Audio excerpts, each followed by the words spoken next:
Forte de Santo Antônio além da Barra, ou simplesmente Farol da Barra, já foi forte, já foi farol, continua assumindo seu papel de farol na entrada da Baía de Todos os Santos e tem um dos melhores museus náuticos do Brasil. Vamos começar o nosso farol, Farol da Educação, TV Enem.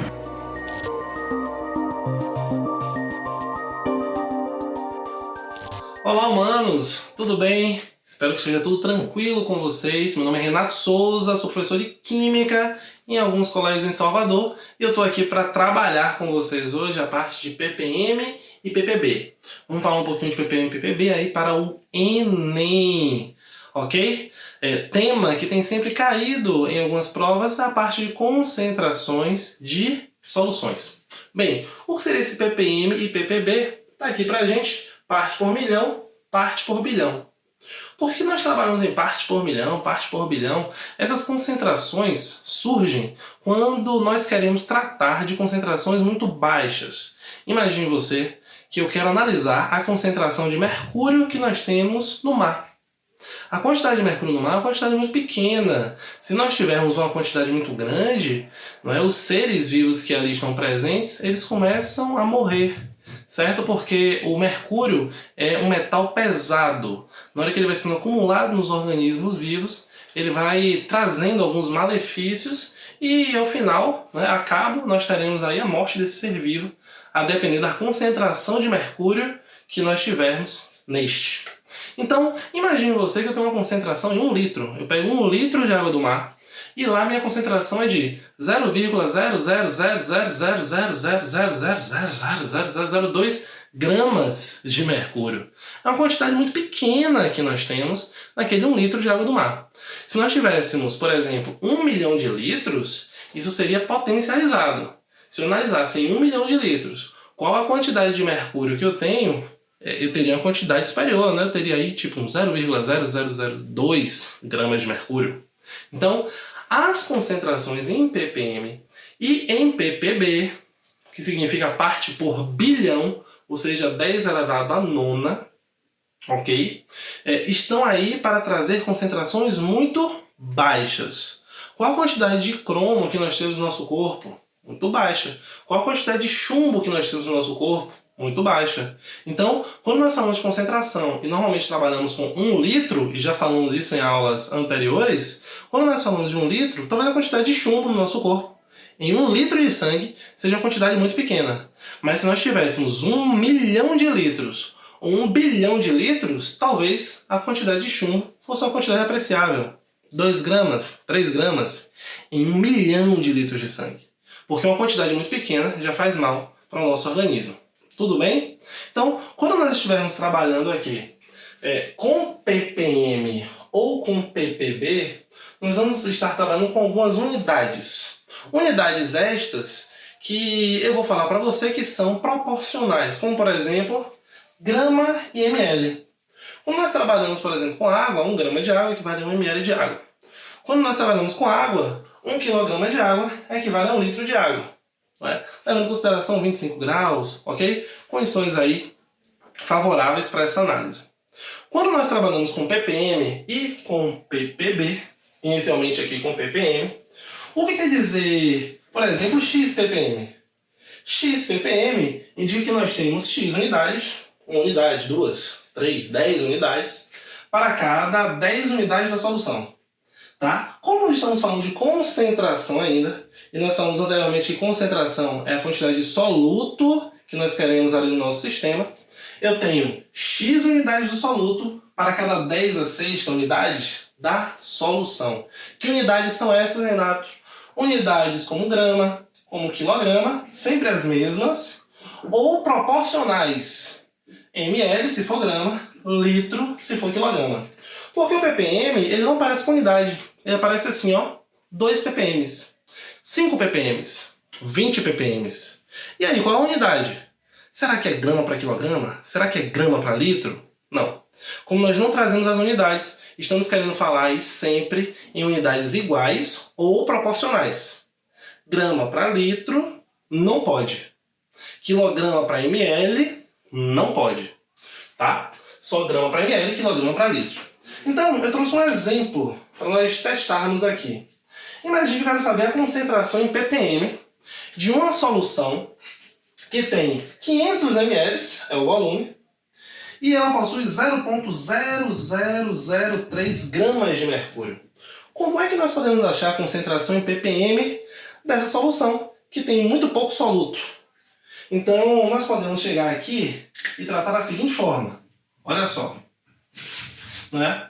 Nós temos que em 500 ml, ou então eu posso botar aqui, eu tenho 0,0003 gramas em 500 ml.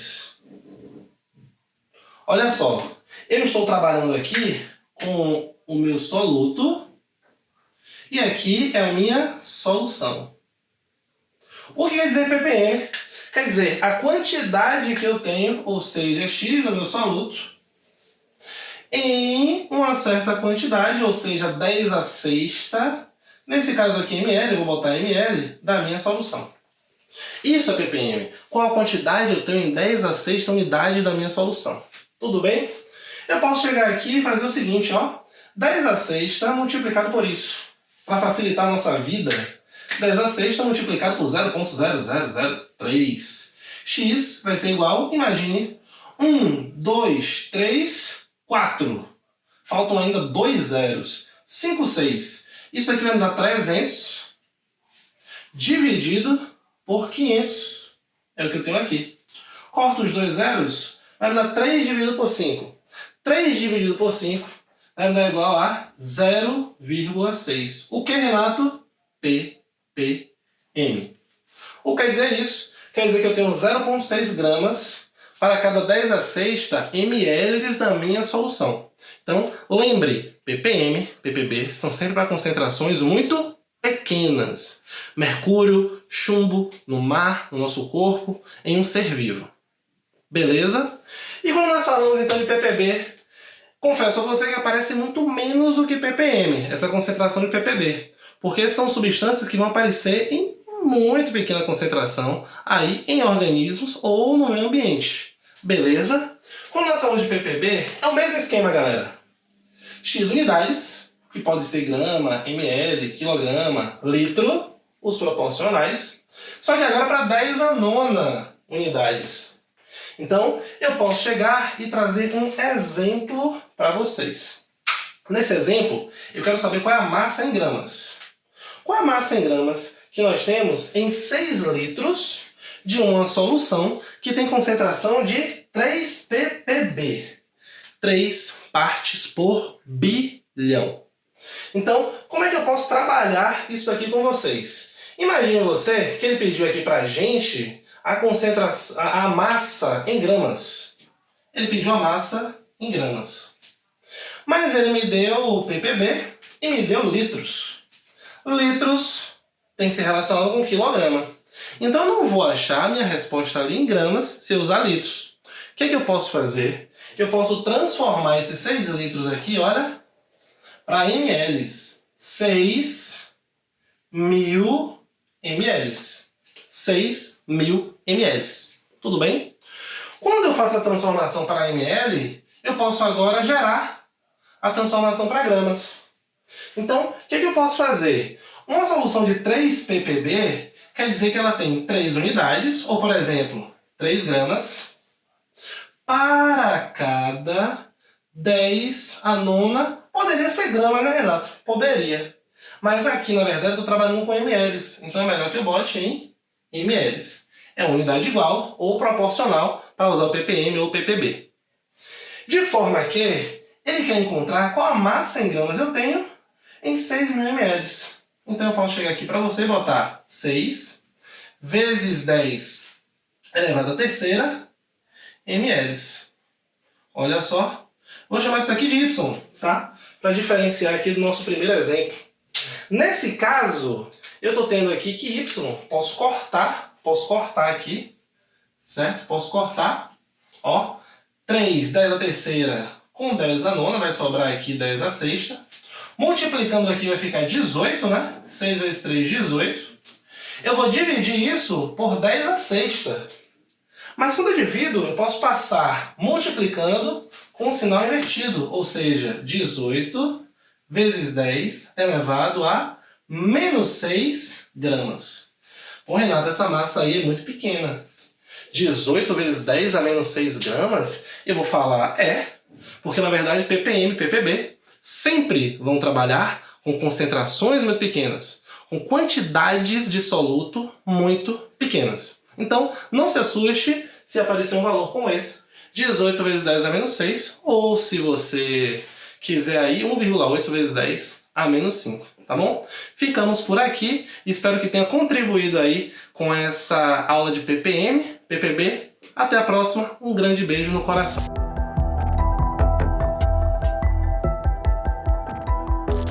E aí pessoal, tudo bem com vocês? Espero que sim. Meu nome é Israel Adrião, trabalho com redação já há um bom tempo e é um prazer imenso estar aqui com vocês do projeto TV Enem. E eu desejo que esse projeto, eu sempre falo isso, né? Tenha uma vida longa. E eu espero atender as demandas de vocês, meus queridos alunos. Eu espero ajudá-los a fazer uma redação nota 1000. Hoje nós vamos falar sobre conectivos. O assunto da nossa aula é repertório de conectivos. Pra vocês terem ideia, os conectivos são tão importantes, mas tão importantes, que o Enem dedicou uma competência só para eles. Pois é, que é a competência 4, que é a competência da coesão.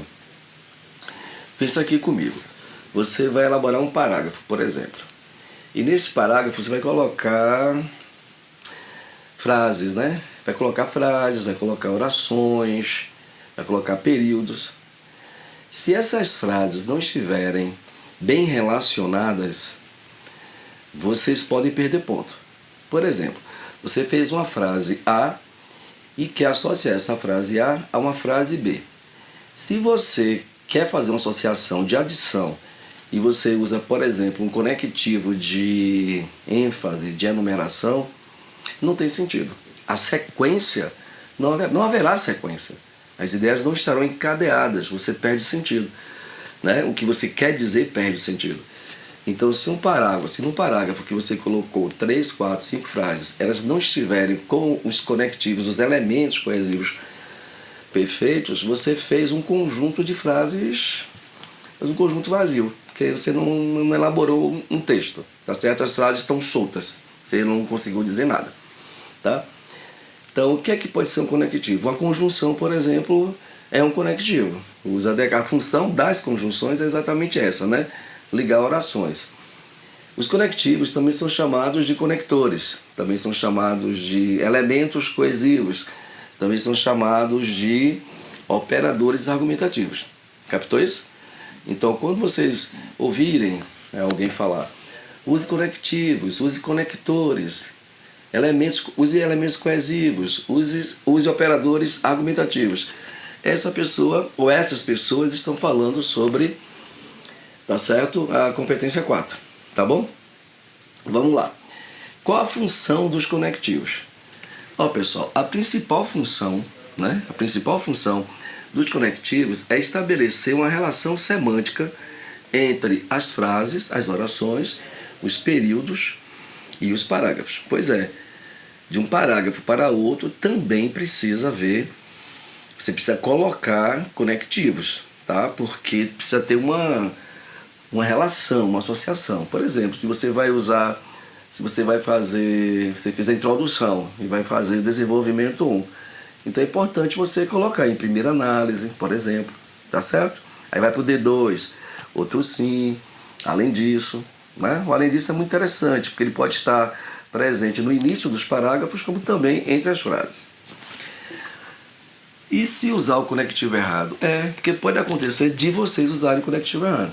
Se vocês usarem o conectivo errado, o corretor, a pessoa que vai ler o seu texto, vai entender errado, né? Então vamos nós. Por exemplo, vamos imaginar aqui um exemplo, tá? Se você quer, por exemplo, a estruturação do seu parágrafo, estabelecer entre dois períodos uma relação de adição, como é que você faz?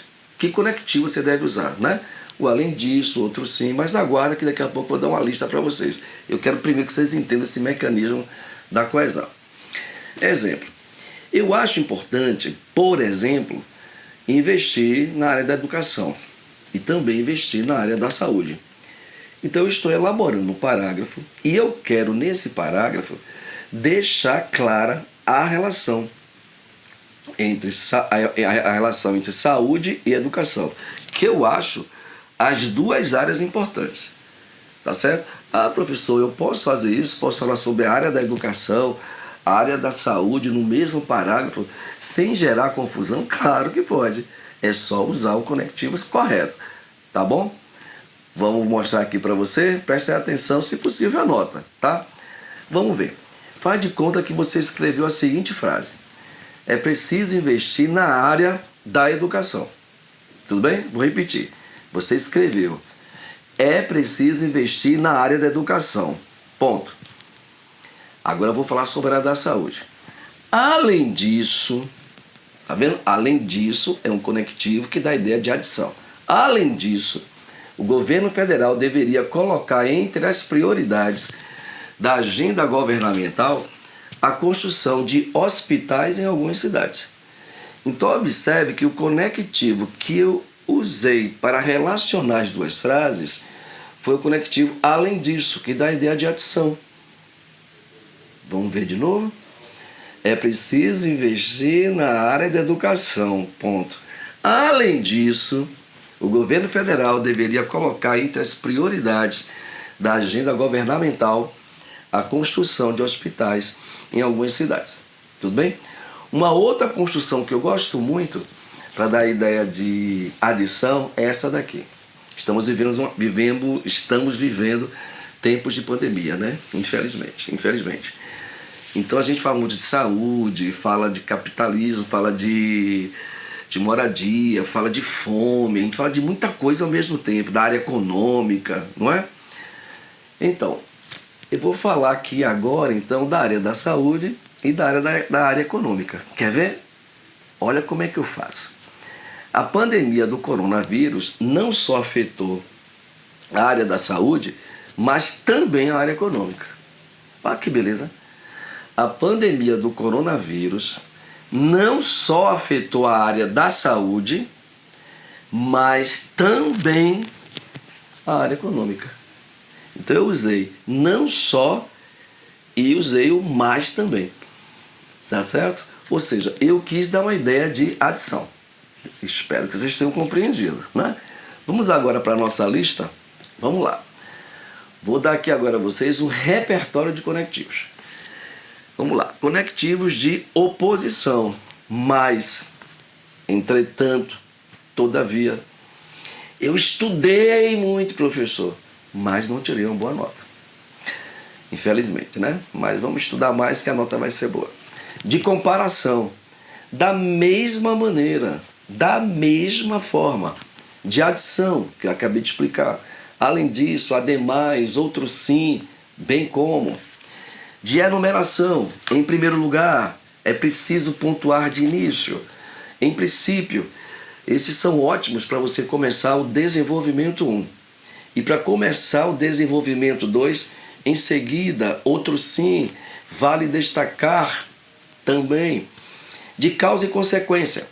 Por esta razão, assim, por causa de, em virtude de, como resultado, uma vez que, de ênfase, de fato, é evidente, certamente, sem dúvida, é fato que vocês precisam estudar, de conclusão, portanto, logo, enfim, nesse sentido, assim sendo, de tempo, desde, no momento em que, logo depois, ao mesmo tempo que nós aprendemos redação, podemos também aprender gramática, de concessão, embora, apesar de, apesar de nosso tempo ser curto, nós aprendemos, redação. Espero que tenha ajudado vocês. Até a próxima aula. Tchau.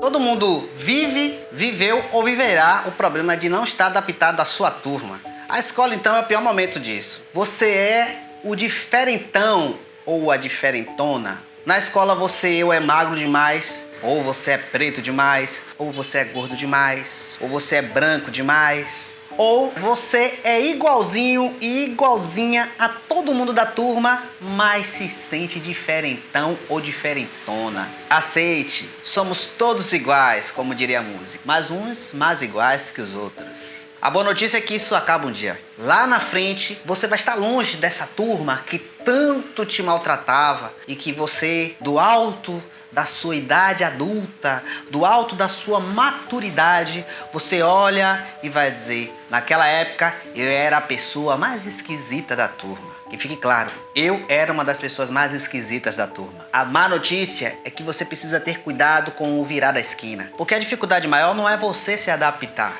A dificuldade maior vai ser você continuar diferentão. Porque você ser diferentão pode ser a sua assinatura no mundo. E quantas vezes você se pegou fazendo a mesma coisa que todo mundo faz, quase sem perceber, só para poder se encaixar? E quantas rodadas de conversa todo mundo dizia aquela opinião chapada, feia, horrorosa, e que você, no mínimo, era obrigado a concordar com o seu silêncio? Alguém se juntou para ofender uma outra pessoa e você, discordando daquilo, deu aquela risadinha só para não ficar fora da galera, né? Você não queria beber e a galera: bebe, bebe, bebe. E aí você bebia. Quantas vezes você, se achando certo, teve que fazer o contrário por conta dos outros? A dificuldade maior é quando você, ao longo de sua vida, aceitar suas diferenças, ver o que a maioria está trazendo de interessante, colocar na sua cabeça, chacoalhar e daí sair alguém interessante, principalmente para você mesmo. A busca do encaixe para a vida toda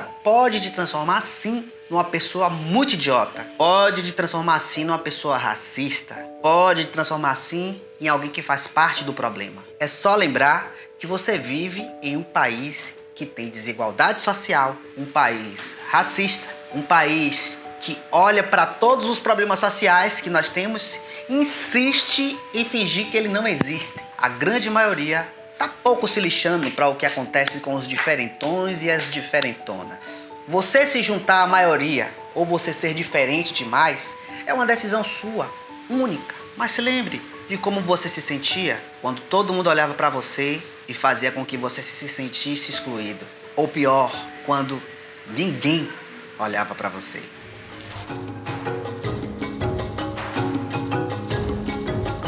Tudo bem? Hoje eu tenho um tema muito bacana para a gente conversar, né? No nosso curso aqui de mundo contemporâneo, de atualidades. É sempre bom a gente fazer um resgate um pouco histórico, assim, né? De cada uma dessas regiões. E uma das regiões do mundo hoje muito importantes é a Índia. Queria lembrar vocês, quando a gente pensa em Índia, a gente pensa em quê? Você falou aí telemarketing, falou aí, eu vi, quem quer ser um milionário, né? Caminho das Índias, sei lá o que você lembra quando fala da Índia, né? Mas quando a gente pensa em Índia, a gente pensa em muita população, né? É um país extremamente populoso, que tem uma população grande urbana, mas tem também uma grande população rural, né? É uma das maiores concentrações de população rural, né? Então tá aqui, ó, é uma notícia que diz: novo censo aponta que a população indiana já supera 1,2 bilhão de habitantes. É estranho falar assim, né? 1,2 bilhão, mas tá certo, viu? Não é 1,2 bilhões, não. É 1,2 bilhão de habitantes. Então você pense bem, raciocine comigo. Uma região tão populosa como essa interessou aos países europeus no século XIX deveras. Em plena Revolução Industrial, o território da Índia aparecia com grandes oportunidades. E quais eram essas oportunidades? Quem eram esses novos interesses imperialistas europeus? Primeiro, mão de obra barata. Converter esses indianos na onda da Revolução Industrial em mão de obra barata. Eles acabaram encontrando algumas barreiras dos europeus. A primeira grande barreira, pessoal, de como converter essa mão de obra indiana era o sistema de castas. Ô Rick, que história é essa de sistema de castas? É um sistema único que só a Índia tem, ninguém sabe direito de onde vem. É uma coisa ancestral, imemorial. né? As castas na sociedade hindu a sociedade hindu de castas se caracteriza por um grupo de sistema de castas absolutamente fechados. Então você tem os brahmanes, que são sacerdotes considerados puros, privilegiados, saídos dos lábios de Brahma. Você tem os kshatriyas ou guerreiros, saídos dos braços de Brahma, que protegiam todos contra a maldade. Os vaixya, que são lavradores, comerciantes e artesãos, saídos das pernas de Brahma. Os sudras, que são servos e escravos, saídos dos pés de Brahma. E tem os chamados impuros, dalits ou párias, que não pertencem a nenhuma casta. Esses são nascidos da mistura de castas, ou então são o resultado de indivíduos que descumpriram alguma regra religiosa. São considerados intocáveis. E aí, Ricardo, como é que você converte uma população dessa numa população de trabalhadores para a Revolução Industrial, para o imperialismo britânico? Vocês já vão ver como é que os europeus superaram isso aí, né? Só para lembrar vocês, tá vendo? Isso é um dado importante da revista Forbes. A Índia tem grandes vantagens, né? Tecnologia avançada, principalmente informática, grande população jovem, né? Uma elite bem informada, mas tem uma grande desvantagem. Uma infraestrutura precária e ainda sérios conflitos religiosos e étnicos e um sistema de castas que limita muito a sociedade indiana. Olha aí, que interessante, né? Meu pai mandou matar meu marido porque uma jovem se casou, né, com um indiano que não era da casta dela, e isso acabou gerando essa situação absurda que a gente ainda vê em alguns lugares, né, da Índia. E o outro grande interesse europeu, né, estava no mercado consumidor. Claro, uma massa dessa de consumidores, mas eles encontraram uma grande barreira cultural. Os indianos, eles não são consumidores, é como os chineses. Eles são bons produtores, mas não são bons consumidores. Como é que o imperialismo europeu superou isso? De duas formas. Tá aí. O que a Inglaterra fez? Primeiro, confiscou a riqueza. Sem riqueza, os caras tinham que trabalhar, mesmo estando em sistemas de castas diferentes. Primeira solução. Segundo, passou a monopolizar setores importantes da economia indiana, como a produção de sal, como, por exemplo, a produção de roupa, de tecido. Monopolizando setores essenciais da vida, os indianos tinham que comprar na mão dos ingleses. Consequentemente, né, eles conseguiram vencer as duas barreiras. O primeiro grande conflito entre os indianos e os europeus aconteceu na Guerra dos Cipaios. E por uma coisa curiosa, pessoal, é que os cipaios eram uma casta que era normalmente usada pelos ingleses como mão de obra militar. E eles tinham que pegar o cartucho, colocar na boca, tirar e colocar na arma para atirar, presta atenção. Só que esses cartuchos chegavam embebidos em banha, em gordura animal, e a religião hindu ela não permite que você leve nada à boca de origem bovina, de origem, né, animal. Consequentemente, eles se revoltaram por causa disso. Isso foi usado pelos ingleses para aumentar a exploração, acredite se quiser, né? Depois dessa Guerra dos Cipaios, a Índia torna-se um vice-reinado inglês e a dominação prossegue durante muito tempo. Só começou a mudar a história da Índia, galerinha, por causa deste homem aí, fantástico.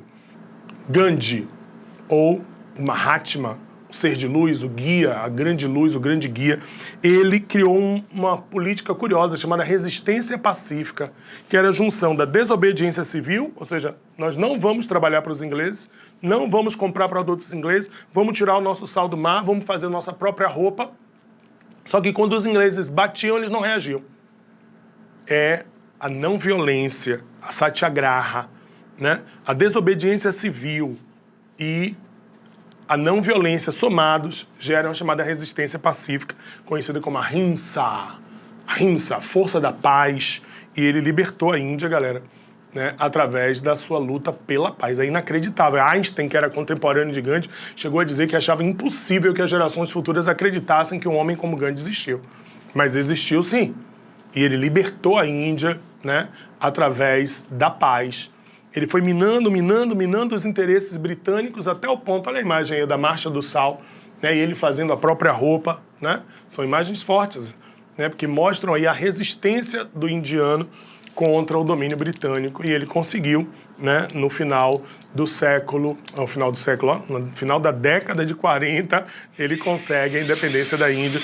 Essa é a imagem de um filme bacana chamado Gandhi, né, do Richard Attenborough, ganhou o Oscar pra caramba, é o Ben Kingsley fazendo o papel do Gandhi, né?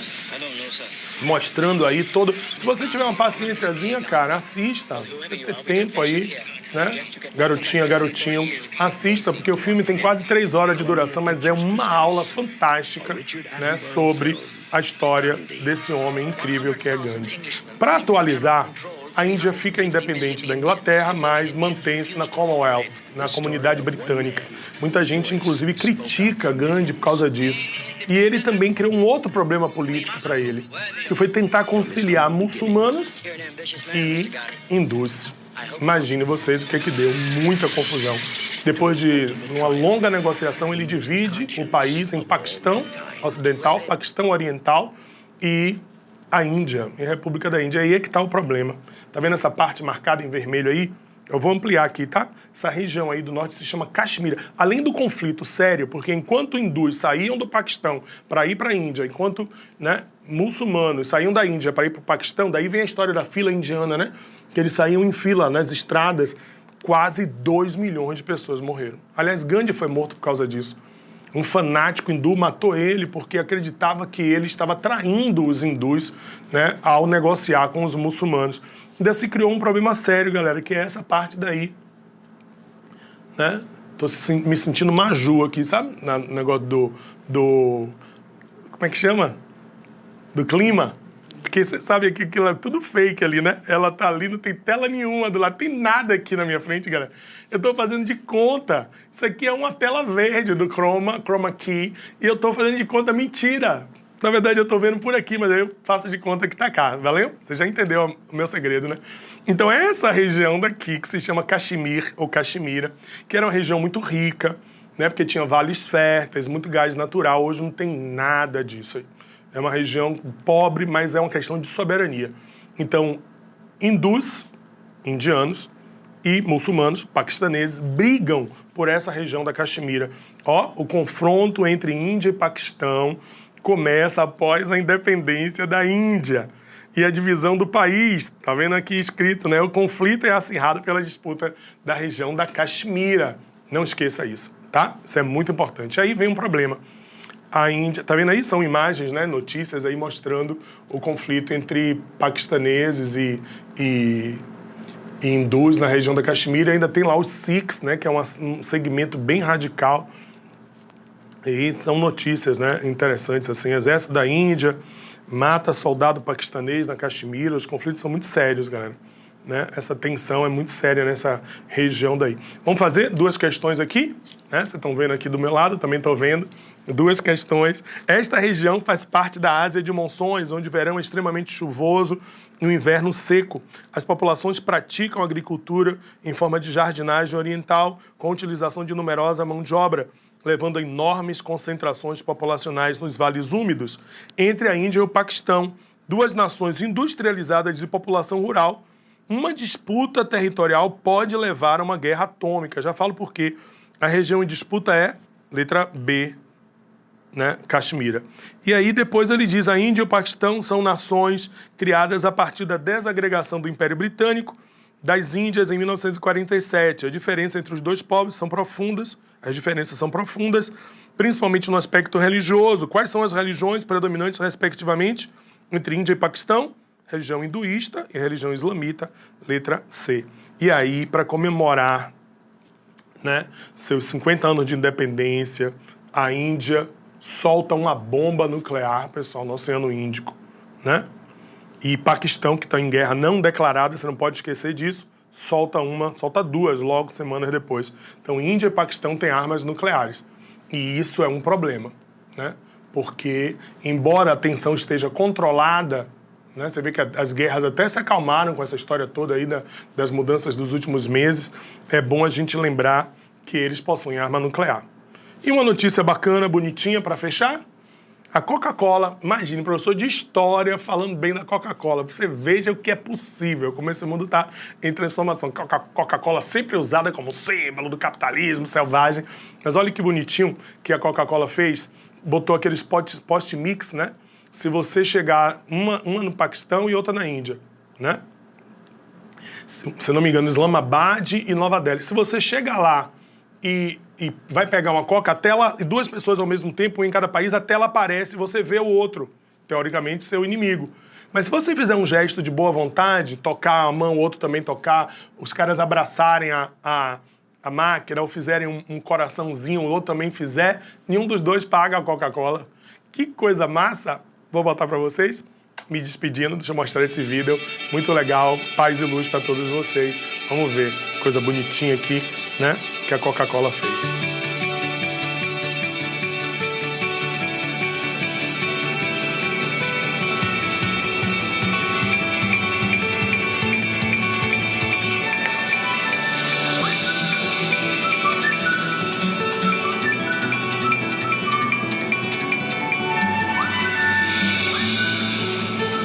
Pô, essa musiquinha é muito Natal, velho. Panetone.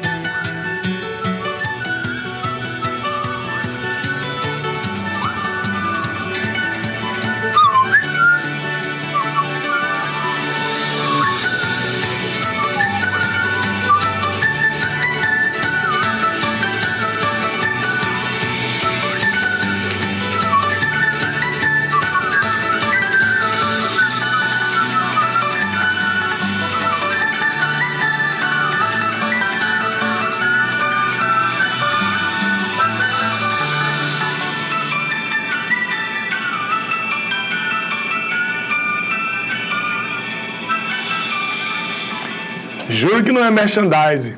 Tô até parando de tomar coca, viu? Beijo pra vocês. Paz, luz e até a próxima.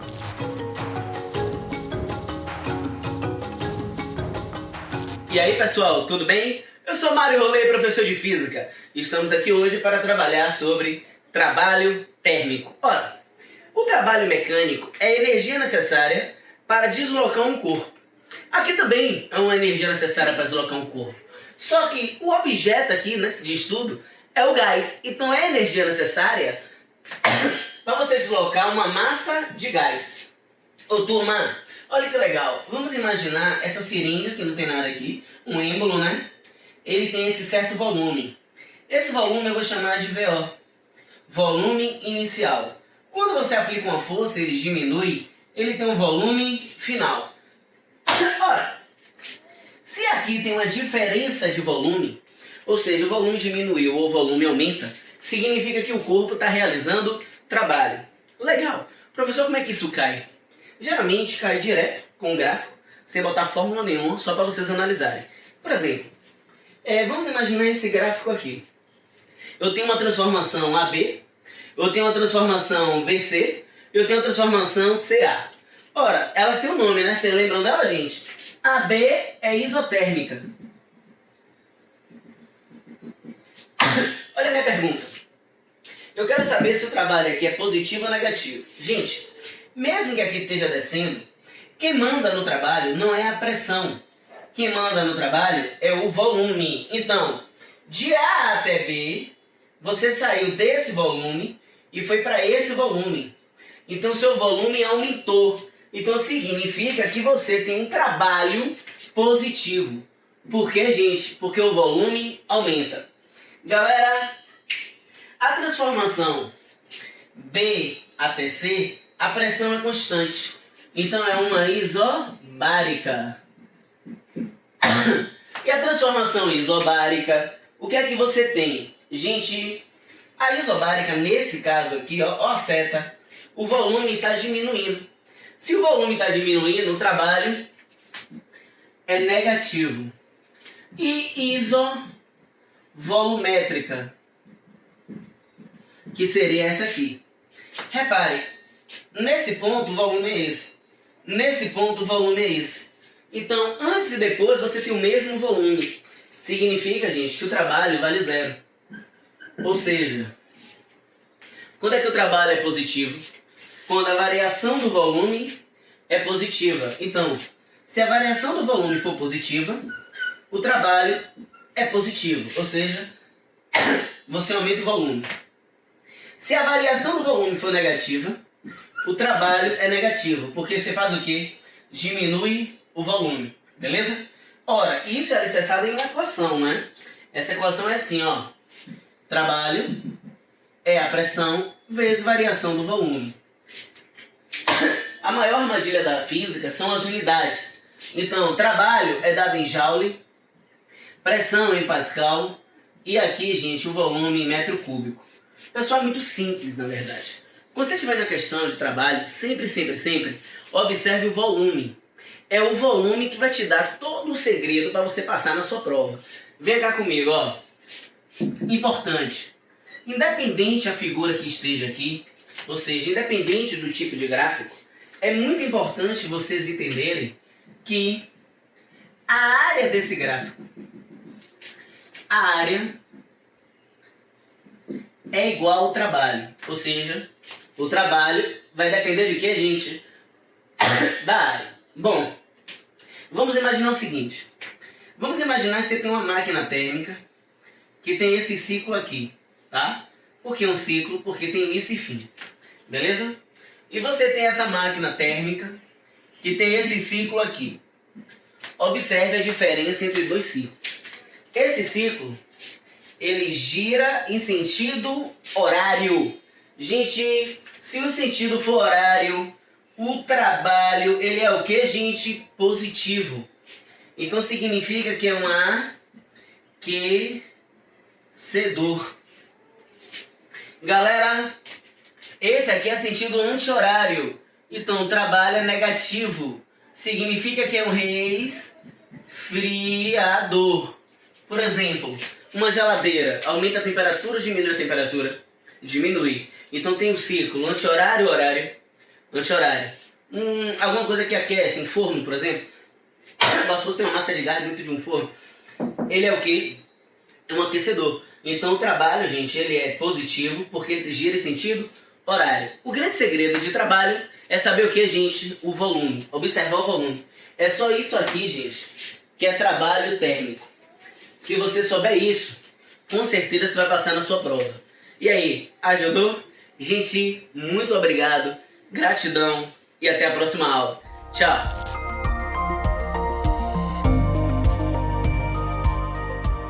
Fala galera, gravando um vídeo, quer sair de uma imagem assim para uma dessa? Bem melhor, né? Eu sou Adriano Vaz, diretor audiovisual e produtor de conteúdo. E olha, eu posso garantir que você já assistiu a vídeos na internet.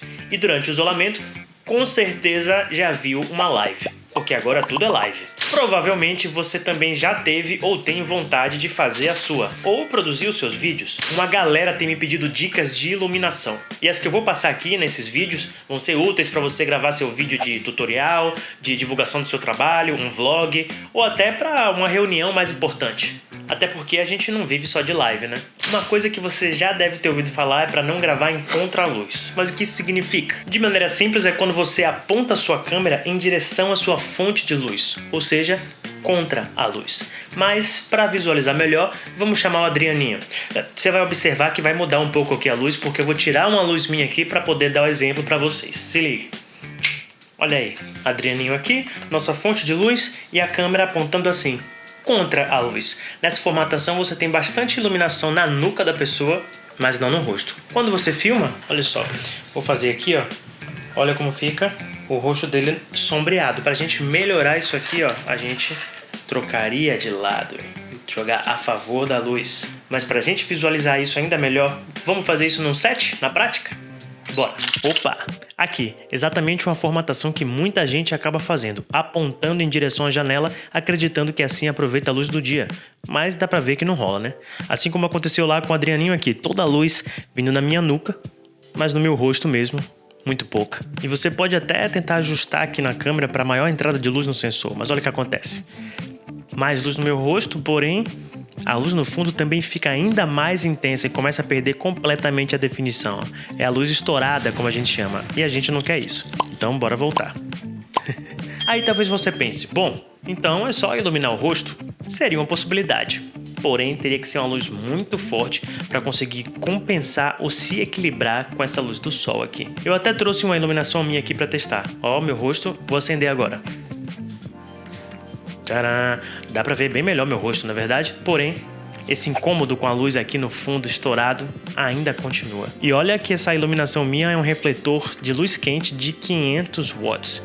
então ela já é bem forte e mesmo assim não dá conta. Então, o que poderia ser interessante da gente fazer aqui? Ao invés de apontar contra a luz, vamos jogar a favor dela. Trocar de lado. Então vem aqui, vamos dar um giro. Aham. Aí, meu rosto iluminado com bem mais definição. Já dá uma cara bem melhor e, portanto, melhor para quem assiste. Agora sim a gente está aproveitando a luz do dia e já faz uma grande diferença. Uma única desvantagem que eu diria é que geralmente quando a gente gira assim, revela muito mais do cômodo em que você está. Olha aqui meu quarto, por exemplo.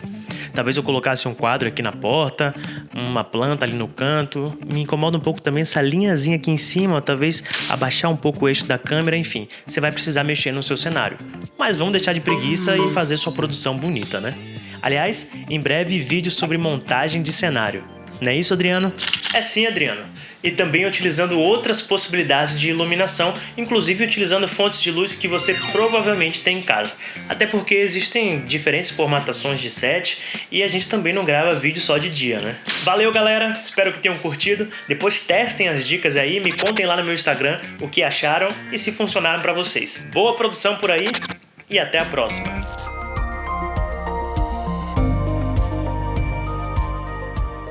Olá pessoal, tudo bem? Eu sou André Freitas, Dedé, seu professor de Biologia, e vim aqui hoje falar a respeito dos ciclos biogeoquímicos, que é um tema que faz parte da ecologia, né? Na realidade, a ecologia como um todo é o tema, né, a área da biologia mais cobrada no Enem. Né? Em todas as edições do Enem, aproximadamente 40% a 42% de todas as questões de biologia estão relacionadas à ecologia. Então é uma área bastante importante, uma área que a gente precisa dar aquele carinho e chamar bastante sua atenção para alguns fatos, tá? Então essa responsabilidade caiu nas minhas mãos e eu espero que vocês gostem, tá? O nosso planeta Terra, ele foi formado há bilhões de anos e desde o desenvolvimento das primeiras formas de vida, esse planeta ele vem sendo transformado, né, a partir, por exemplo, do metabolismo energético, da liberação de gás carbônico, depois a liberação de oxigênio. Né? Então, a partir de um determinado momento, o nosso planeta passou a ter uma espécie de dinâmica, né? Uma espécie de processo, um conjunto de mecanismos que proporcionavam o quê? A movimentação da matéria, a movimentação dos elementos químicos. Né? E a interação dos seres vivos, desde aquela época até hoje, é fundamental para a manutenção do mesmo. Né? Os seres produtores e os seres decompositores fazendo um papel de sustentação incrível, né? Os produtores realizando quimiossíntese, fotossíntese, produzindo a matéria, disponibilizando essa matéria através das cadeias alimentares e teias alimentares, e os decompositores promovendo a reciclagem da matéria. Ou seja, a matéria ela é disponibilizada no ecossistema através da atividade fotossintética e os decompositores, ao reciclarem a matéria, disponibilizam nutrientes novamente no solo. Esses elementos eles voltam para o solo. Então é fundamental a integração entre os fatores biótico e abiótico dos ecossistemas. Tá? O nosso planeta, segundo James Lovelock, na sua famosa teoria de Gaia, o nosso planeta é um grande organismo dotado da capacidade de se autorregular. O nosso planeta ele tem condições de se recuperar. Só que o tempo do nosso planeta, o tempo da natureza, é um tempo diferente do tempo do homem. Né? O homem é muito imediatista e, ao mesmo tempo, nós impactamos demais. Então, nós, de certa forma, alteramos esse equilíbrio tênue que a vida proporciona a todos nós. Né? Nós somos aquela espécie que danifica, que modifica a paisagem e que atrapalha muitos ciclos, né? E atrapalha, obviamente, a vida dos demais seres vivos. Então, entrando especificamente nos ciclos biogeoquímicos, vocês vão perceber que há uma integração, uma intimidade entre eles. Né? O ciclo do carbono, por exemplo, é um ciclo importantíssimo. Por quê? Porque nós, quando metabolizamos, quando nós respiramos, né, nós capturamos o oxigênio e nós liberamos, como produto da nossa atividade metabólica dentro das células, o gás carbônico. né? Então, os seres heterotróficos e também os seres autotróficos, como plantas, respiramos. E nessa respiração nós absorvemos O2 e liberamos o CO2. Então, o CO2 ele faz parte da nossa atmosfera. Uma fração ínfima, mas uma fração que permite, por exemplo, a formação de uma bolsa, né? Uma grande bolsa, um meio opaco, né? Que permitiu ao longo do tempo o desenvolvimento de um efeito estufa. Então, o gás carbônico, mesmo que seja considerado um gás de efeito estufa, ele é essencial. Por quê? Porque ele entra em todas as substâncias orgânicas. E estas substâncias orgânicas, elas são fruto do quê? Fruto exatamente da atividade do metabolismo dos seres autotróficos, né? Eles produzem a matéria e disponibilizam. Então nós vamos ter o quê? O gás carbônico sendo liberado na atmosfera e os seres autotróficos capturando esse CO2, né? E construindo matéria orgânica como carboidratos, né? E outras substâncias diversas. Esses carboidratos eles são consumidos pelos seres heterotróficos que, ao metabolizarem, né, liberam novamente o CO2. Então, o CO2 ele passeia na natureza basicamente pelo processo fotossintético, pelo processo de respiração. A fotossíntese serve para quê? Para capturar, né, para sequestrar o gás carbônico, enquanto que a respiração, né, ao oxidar substâncias orgânicas como a glicose, liberamos o CO2, liberamos o gás carbônico. Então, o ciclo recomeça, mas não apenas dessa maneira. Nós podemos participar ainda mais desse ciclo através de diversas atividades, como, por exemplo, a queima de combustíveis fósseis. Nós disponibilizamos na atmosfera toneladas e toneladas de gás carbônico anualmente, promovendo queimadas e também promovendo a combustão, né, de gasolina, de óleo diesel, de carvão, né? Esses materiais que foram fossilizados ao longo do tempo estão sendo liberados, né, indiscriminadamente na atmosfera através de mecanismos de quê? De queima, de combustíveis. Então nós queimamos a gasolina, nós queimamos o óleo diesel, nós queimamos florestas, nós queimamos o carvão e esse material, ao ser queimado, libera grandes quantidades de gás carbônico, que vão comprometer exatamente a dinâmica do equilíbrio climático, não é? Então a gente vai ter a amplificação do aquecimento global, do efeito estufa, e isso prejudica demais a dinâmica da vida, tá certo? Esse gás carbônico, que deveria ficar estocado, guardado na natureza, ele é liberado e nós vamos ter uma série de impactos ambientais decorrentes disso, tá certo? Então veja, nós, seres heterotróficos e também os seres autotróficos, liberamos o CO2, as plantas e os outros seres autotróficos, como algas, por exemplo, capturam esse CO2, produzem a matéria e disponibilizam. Então, as plantas são verdadeiros sequestradores de carbono. E eu estou falando bastante do carbono exatamente porque uma das questões primordiais hoje na nossa sociedade é a energia. É o que movimenta a nossa economia, o que movimenta a nossa indústria, é o gás, né? São os combustíveis fósseis, via de regra, tá? Mas aí a gente vê também o oxigênio participando. O oxigênio está presente no gás carbônico, está presente na molécula de água e também está presente na forma livre, na forma que nós consumimos.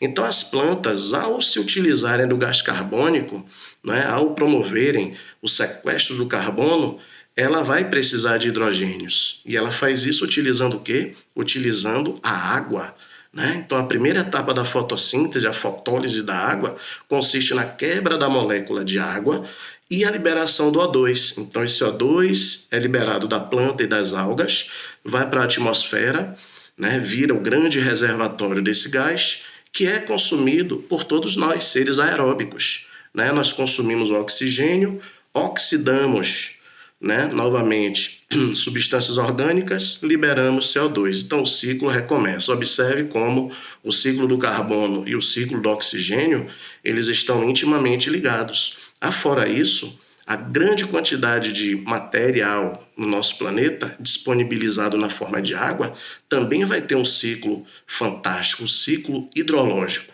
né? A evaporação natural de lagos, mares, rios, lençóis freáticos. Associado a isso, a evaporação, a nossa sudorese, a excreção, a eliminação de urina e também a evapotranspiração dos vegetais. Tudo isso favorece a liberação de vapor de água para a atmosfera, que se condensa, se precipita na forma de chuva, principalmente, mas também de neve e também de granizo. Então observe como os ciclos, né, eles se interligam, eles se cruzam. E a gente tem no nosso planeta uma grande regulação desse mecanismo, né? O nosso planeta, ele é basicamente homeostático. Ele se autorregula. Gaia precisa da nossa ajuda, né? Então se ligue que o ciclo da água ele pode acontecer no pequeno ciclo, natureza, ou seja, atmosfera, chuvas, né? Águas, mares, lençóis freáticos e novamente a evaporação natural. E a grande, né, o grande ciclo hidrológico é quando a água cai na forma de chuva, é consumida pelos seres vivos e volta na forma de suor, na forma de vapor, na forma de urina. Tá certo? Um beijo para vocês, fiquem com Deus e bom Enem. Beijo do Dedé. Cada um desses mestres é um farol na sua vida, uma chance de você pegar um caminho seguro, navegar perfeitamente em direção à universidade. Continue seguindo a gente no Instagram, @TV Enem, na TV a cabo, na TV aberta, na nossa plataforma tvenem.com.br e lá no YouTube. É só encontrar o canal Escritório do Pensamento. Muita paz, muita luz para você na sua vida rumo à universidade.